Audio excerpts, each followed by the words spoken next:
Hello, ma'am. I'm Alaysa May P. Tamayo, and the title Development of Duck Anas Platyrhynchus domesticus meat. Introduction. The development of duck meat from Anas Platyrhynchus domesticus has become important in the poultry industry due to its high nutritional value and strong market demand. Domesticated from the wild male yard ducks have been selectively bred to improve growth, meat yield, and adaptability. Duck meat is valued for its rich flavor, tender texture, and high quality protein, making it a significant alternative poultry products that supports food security and economic growth. Objectives. Number 1, to standardize the formulation and process of bottled duck meat, adobo sa gata. Number 2, to determine the sensory attributes of the bottled duck meat, adobo sa gata. Number 3, to determine the physicochemical qualities of bottled duck meat, adobo sa gata. Number 4, to determine the microbiological qualities of bottled duck meat, adobo sa gata. Number 5, to design packaging and labeling of the bottled duck meat, adobo sa gata. Number 6, to determine the production cost of bottled duck meat, adobo sa gata. Description of duck. The duck Anas platyrhynchus domesticus is a domesticated waterfowl with a broad body, short legs, webbed feet, and a flat bill adapted for aging on land and in water. Its dense, waterproof feathers protect it from wet environments. Ducks are raised for their nutrient-rich, flavorful meat and large, rich eggs. They also aid in sustainable farming by controlling pests and fertilizing soil. And some breeds are kept from ornamental purposes due to their striking plumage. Their versatility makes them valuable in culinary, agricultural, and decorative contexts. List of ingredients and its function. Duck meat provides the main protein, rich flavor, and hearty texture that form the core of the dish. Pineapple tenderize the meat and add sweetness to balance the coconut milk. Soy sauce. Soy sauce adds flavor, color, and helps tenderize the meat. Onion adds sweetness, aroma, and depth of flavor. Garlic adds aroma and enhances the savory flavor of the dish.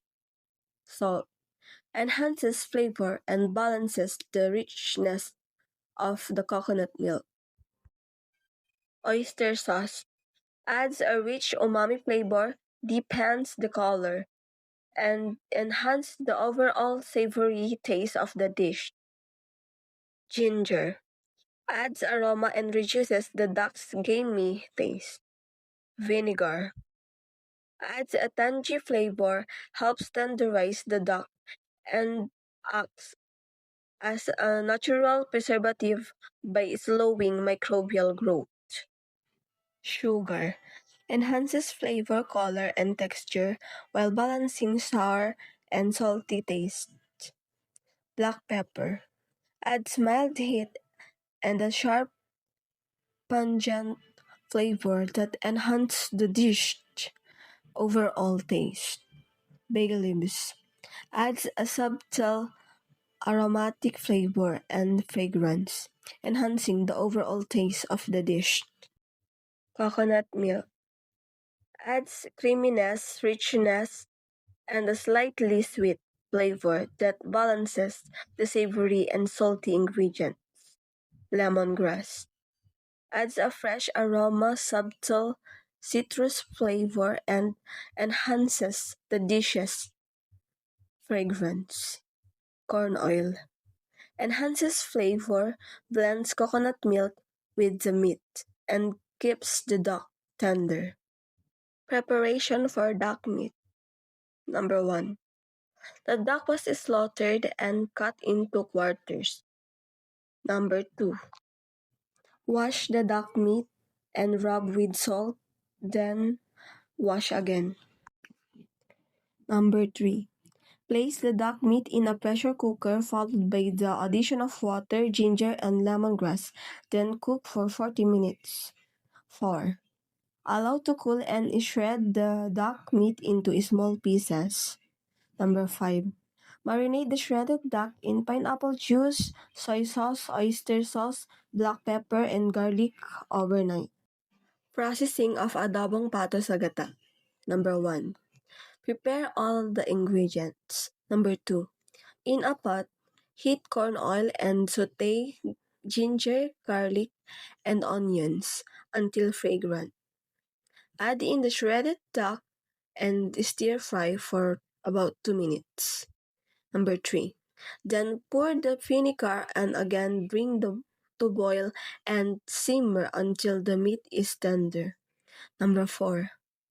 Pour coconut milk until the milk is cooked. Number 5. Put in a glass jar container, then put the glass jar in the pressure cooker and process for 1 hour and 30 minutes. Sensory evaluation. Acceptability test result.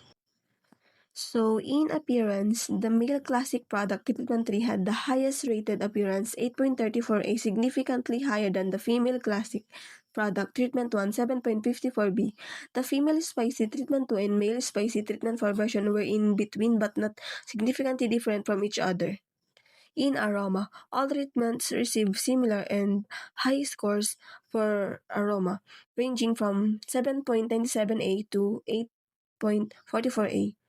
There were no statistically significant difference between the aroma ratings. Flavor. The male classic product treatment 3 had the highest rated flavor, 8.28A, significantly higher than the female classic product treatment 1, 7.88B. The female spicy treatment 2 and male spicy treatment 4 versions were in between but not significantly different from each other. Texture. The texture scores were more varied. The male classic treatment 3 version had a high score, 8.19A, while the female classic treatment 1 product had a lower score, 7.64B. The female spicy treatment 2 and male spicy treatment 4 version were not significantly different from each other, indicated by AB. Overall acceptability. The male classic product treatment 3 had the highest overall acceptability score, 8.34A, significantly higher than the female classic product treatment 1, 8.13B.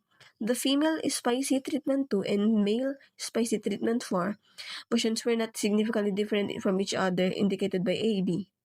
In summary, the male classic version treatment 3 generally performed best across most attributes, appearance, flavor, and overall acceptability. The female classic version treatment 1 generally received the lowest ratings. The spicy version treatment 2 and treatment 4 tended to score in the middle without significant difference between them. It suggests that the male classic version is the most preferred among the variation tested.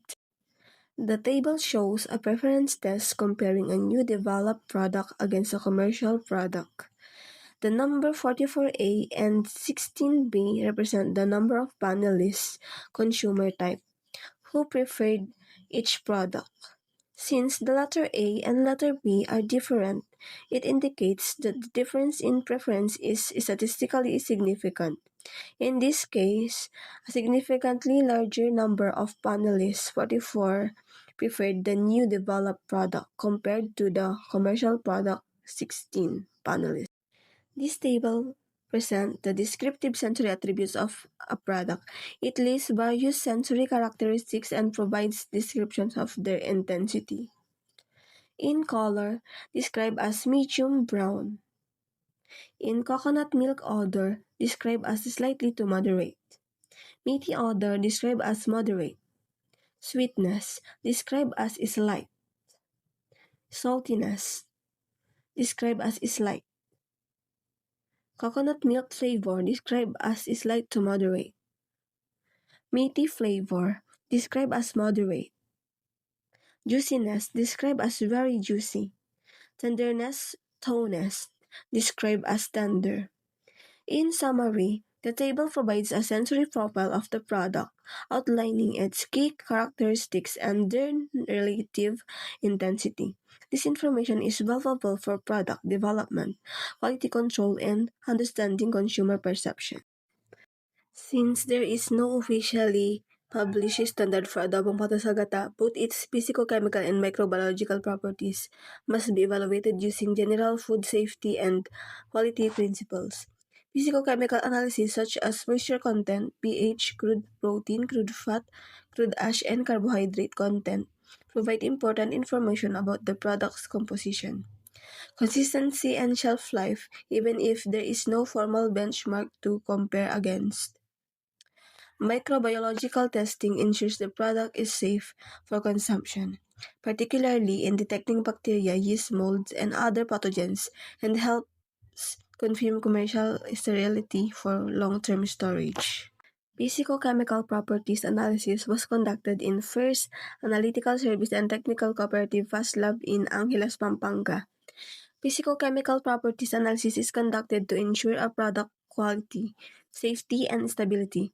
It measures factors like pH, moisture, and fat content to determine if the product is safe and is consistent.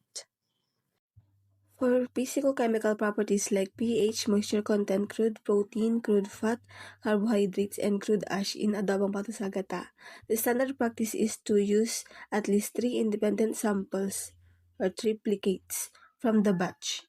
Each of these samples is typically analyzed in duplicate or triplicate in the laboratory to ensure accuracy and consistency.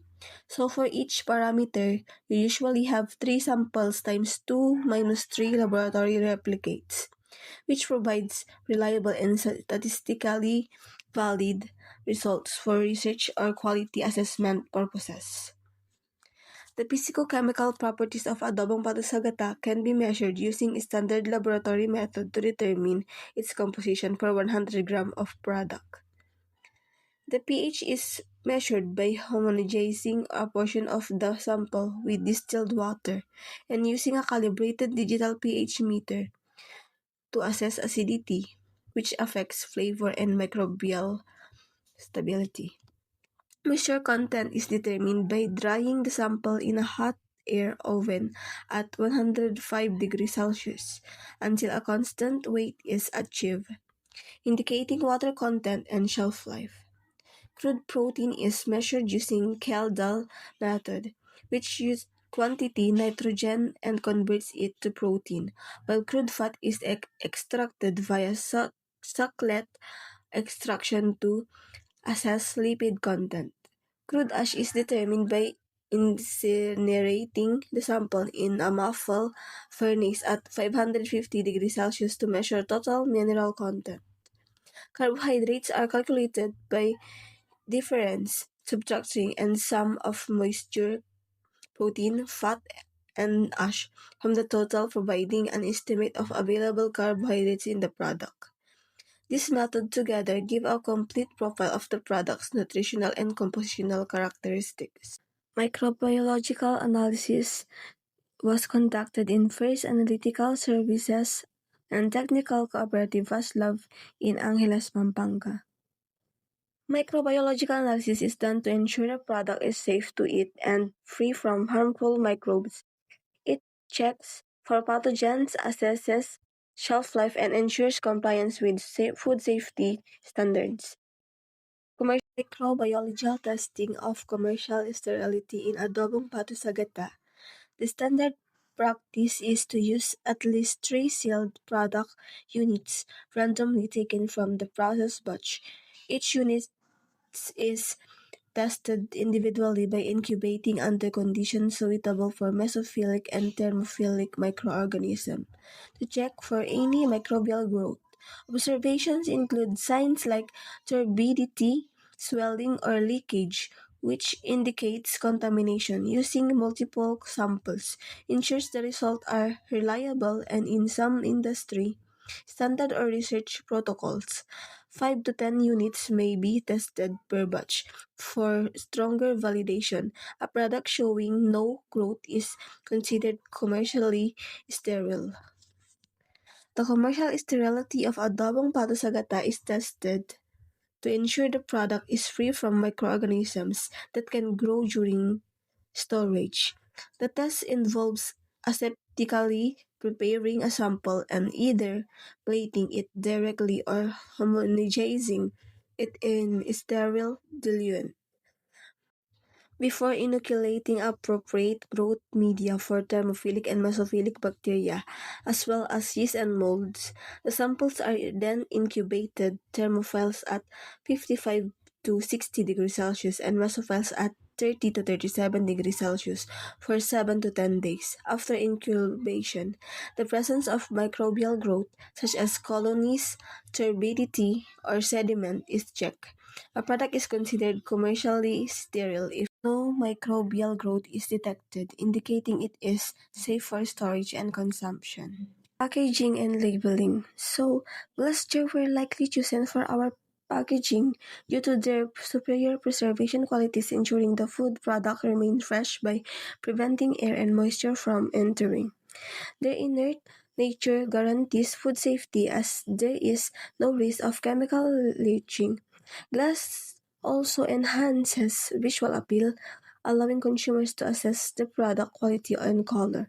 Furthermore, glass aligns with sustainability efforts due to its recyclability, and it's often associated with premium product image. With the brand name Honest Choice and product name is Adobong Pato sa Gata, the label would prominently display both. Using an elegant font and a logo for Honest Choice, Adobong Pato sa Gata would be clearly marked along with descriptive elements, flaws. The layout would be clean and visually appealing. Production cost of adobong pato sa gata. The production cost analysis shows that adobong pato sa gata can be sold at 134.06 per gram, which is more affordable compared to honey chicken adobo flakes priced at 250 pesos per 200 grams. This competitive pricing may attract cost-conscious consumers. Made from high-quality duck meat, cooked with spices and coconut milk, the product offers rich flavor and good texture. Despite its smaller serving size, it provides premium quality and authentic taste. It is ideal for working professional and busy consumers who want a convenient yet flavorful meals. Its high protein content also adds nutritional value, increasing its market appeal.